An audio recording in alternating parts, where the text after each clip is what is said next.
Passport सेवा में अभी बहुत सारे सुधार लाने के लिए प्लानिंग की हुई है पहले से। अभी पासपोर्ट सेवा प्रोजेक्ट वर्ज़न 2.0 आ रहा है। अभी तक जो चल रहा था वो वर्ज़न 1.0 था। 2.0 में बहुत सारे चेंजेस हैं, बहुत सारे इम्प्रूवमेंट्स हैं। उसमें सबसे पहला तो ये था कि हमारा जो इंफ्रास्ट्रक्चर है, टेक्नोलॉजिकल अपग्रेडेशंस किए जाएँ। क्योंकि हमारे जो वर्ज़न 1 में जो कंप्यूटर सिस्टम्स थे, जो एप्लीकेशन था, वो करीब-करीब 10 साल पुराना हो गया था। तो उन सबको बदलने की ज़रूरत थी।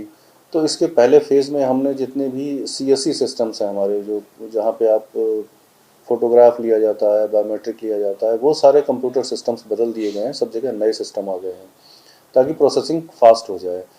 इसी क्रम में हम लोगों ने जो पोस्ट ऑफिस में हमारे पासपोर्ट सेवा केंद्र हैं, उनमें बहुत सारे चेंजेस लाए हैं। जैसे वहाँ नेटवर्क का मामला था, यानी इंटरनेट कनेक्शन, उसको इम्प्रूव करने के लिए काफ़ी काम किया है। वहाँ पे 2 अलग से स्पेशल लाइन लगाई गई हैं ताकि अगर एक लाइन कभी फेल भी होती है तो दूसरी लाइन चलती रहे और वहाँ पे कभी काम बंद ना हो। तो वहाँ पे नई लाइन लगा दी गई है। सीएससी जो सिस्टम होता है, जिसको हम बोलते हैं सिटीजन सर्विस एग्जीक्यूटिव सिस्टम, वो कंप्यूटर सिस्टम चेंज कर दिए गए हैं। और इसमें अभी बाकी सब बहुत सारी चीज़ें और भी चेंज होनी हैं, जैसे कि कैमरा है, आपके स्कैनर्स हैं, बायोमेट्रिक फिंगरप्रिंट के जो इक्विपमेंट्स हैं वो भी चेंज होने हैं। और वो सब मामला पाइपलाइन में है और बहुत जल्दी अगले 2-3 महीने में उसमें भी बहुत सारे सुधार आ जाएंगे। इसमें एक जो नई चीज़ें आने वाली हैं वो ये हैं कि एक तो डिजिटल सिग्नेचर पैड आएगा, जिसमें कि आपको पेपर का प्रिंट निकाल के उसके ऊपर सिग्नेचर करके फिर उसको स्कैन करने की ज़रूरत नहीं पड़ेगी। आप डिजिटल सिग्नेचर पैड पे सिग्नेचर करेंगे और वही आपका सिग्नेचर एप्लीकेशन फॉर्म में अपलोड हो जाएगा। तो इससे पेपर की बहुत बड़ी बचत होगी। लाखों करोड़ों जो पेपर है वो बचत होगी। इस तरीके से हम अपने पर्यावरण को भी फ़ायदा पहुंचाएंगे। और इसके अलावा ये तो ऐसे अपग्रेडेशंस हैं जो हमारे नेशनल लेवल पे पूरे पैन इंडिया हो रहे हैं। हमारे यहाँ जो अभी जैसा आपने बताया कि थोड़ा अपॉइंटमेंट मिलने में देरी हो रही थी, या अपॉइंटमेंट मिलने के बाद भी पासपोर्ट के मिलने में जो देर होती है, उसके लिए मैं ये बताना चाहता हूँ कि हमने अपॉइंटमेंट साइकिल बढ़ने का कारण तो ये था कि जो कोविड पीरियड में लोगों ने अपने पासपोर्ट रीइश्यू नहीं कराए या फ्रेश के लिए भी अप्लाई नहीं किया, तो उन सब लोगों ने जब कोविड ख़त्म हुआ तो उसके बाद सडनली सबको ज़रूरत महसूस हुई पासपोर्ट की, बाहर जाने के लिए। विदेश की बहुत सारी अपॉर्चुनिटी है, जॉब का है, स्टडी का है, तो उन सब लोगों ने अप्लाई करना शुरू किया। इसकी वजह से अभी सिस्टम पे और पूरे इस पर बहुत प्रेशर है। अचानक से इतनी सारी एप्लीकेशंस आ रही हैं, लेकिन हम लोगों ने उसको किसी तरीके से उस चैलेंज को फेस करने के लिए बहुत सारी चीज़ें की अपनी एंड पे। जैसे आपने देखा होगा कि शनिवार को ख़ास तौर से पासपोर्ट मेला का आयोजन किया गया पासपोर्ट सेवा केंद्रों में, और पोस्ट ऑफिस के पासपोर्ट सेवा केंद्रों में भी हमने पासपोर्ट मेला लगाए। छुट्टी के दिन हमने काम किया।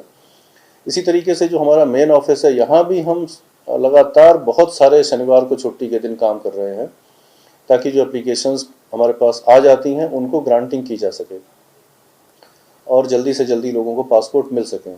इस क्रम में हमने सैटरडे ओपन करके किया है और हमें मिनिस्ट्री से भी कुछ लोग दिए गए हैं, क्योंकि हमारे यहाँ स्टाफ की कमी थी, तो इसीलिए मंत्रालय ने इसको विशेष रूप से संज्ञान लेकर के अहमदाबाद में जो पासपोर्ट की पेंडेंसी थी या जो अपॉइंटमेंट साइकिल ज़्यादा था उसको कम करने के लिए हमें सपोर्ट दिया है। वहाँ से कुछ स्टाफ दिया गया है, तो हम उसको यूज़ करके कर रहे हैं और शनिवार को इसके लिए ख़ास तौर पे ऑफिस खोलते हैं। कितनी अपॉइंटमेंट्स ली जा रही थी, कैसे कितनी बढ़ोतरी आप मानते हो हुई अपॉइंटमेंट्स में, और जिसकी वजह से ये डिले सामने आ रहा है? हमने अपॉइंटमेंट में अगर हम देखें जो कोविड पीरियड था उसके मुकाबले तो अभी 2 गुनी मान सकते हैं कि अभी 2 गुनी पासपोर्ट एप्लीकेशन आ रही है। और तत्काल में ख़ास तौर से लोगों का, क्योंकि जब थोड़ा अपॉइंटमेंट साइकिल ज़्यादा हो जाता है तो फिर लोग तत्काल में अपॉइंटमेंट लेने की कोशिश ज़्यादा करते हैं, और इसके लिए हमने तत्काल के अपॉइंटमेंट्स लगातार बढ़ाए। अभी हम जितने टोटल अपॉइंटमेंट्स इशू करते हैं उसका करीब 23 से 24% तत्काल अपॉइंटमेंट जारी कर रहे हैं, लेकिन इसको भी बढ़ा के हम 30% करने वाले हैं। अब 1-2 हफ्ते में देखेंगे कि हम वो अपॉइंटमेंट भी बढ़ गए हैं, ताकि तत्काल अपॉइंटमेंट ज़्यादा रिलीज़ करेंगे तो ज़्यादा लोग ले सकें।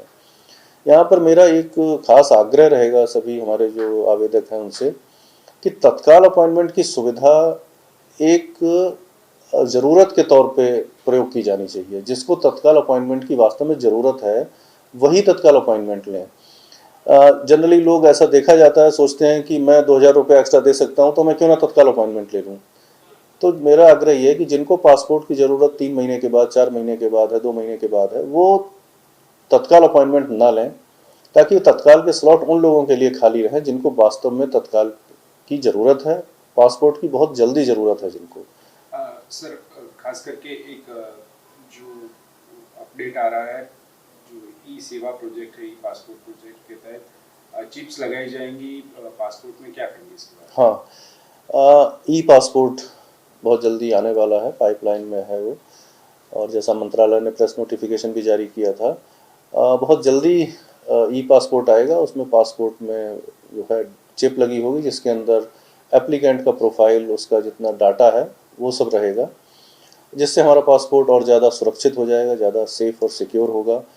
डेटा का रीड करना आसान होगा, थोड़ा फास्ट भी हो जाएगा प्रोसेस, मशीन से उस चिप के थ्रू डाटा बहुत जल्दी रीड किया जाएगा। पासपोर्ट को फोर्ज करना भी असंभव हो जाएगा। तो ये सब सिक्योरिटी फीचर्स उसके अंदर होंगे। में कब तक आने की पॉसिबिलिटी देखी जा रही है? ये दिसंबर के पहले लॉन्च कर दिया जाएगा। इसको पायलट प्रोजेक्ट दिसंबर के पहले लॉन्च करने का विचार चल रहा है मंत्रालय में। तो पायलट के रूप में पहले इसको स्टार्ट करेंगे, फिर फीडबैक के बेसिस पे कुछ और इम्प्रूवमेंट्स की ज़रूरत है या जो भी मॉडिफिकेशन करने की ज़रूरत है वो करके फिर इसको फुल फ्लेज धीरे धीरे फेज मैनर में लॉन्च करेंगे। सर, रशिया यूक्रेन का जो वॉर चल रहा था, उसकी वजह से जो टेक्नोलॉजिकल अपग्रेड है उस पर क्या असर पड़ा? देखिए, वॉर की वजह से कोई डायरेक्ट इम्पैक्ट तो नहीं है, बट हाँ, जो चूँकि हमारा TCS सर्विस प्रोवाइडर है, जितने इक्विपमेंट्स हैं वो उनको देने हैं, टेक्नोलॉजिकल जितने अपग्रेडेशंस हैं वो करने होते हैं उनको। PPP मॉडल में ये प्रोजेक्ट चलता है, तो उसमें बहुत सारे इक्विपमेंट्स हैं, उनकी जो बातचीत चल रही होती है, इंपोर्ट्स हैं, सप्लाईज़ है, बेसिकली उनके ऊपर फ़र्क पड़ता है इन सब चीज़ों से।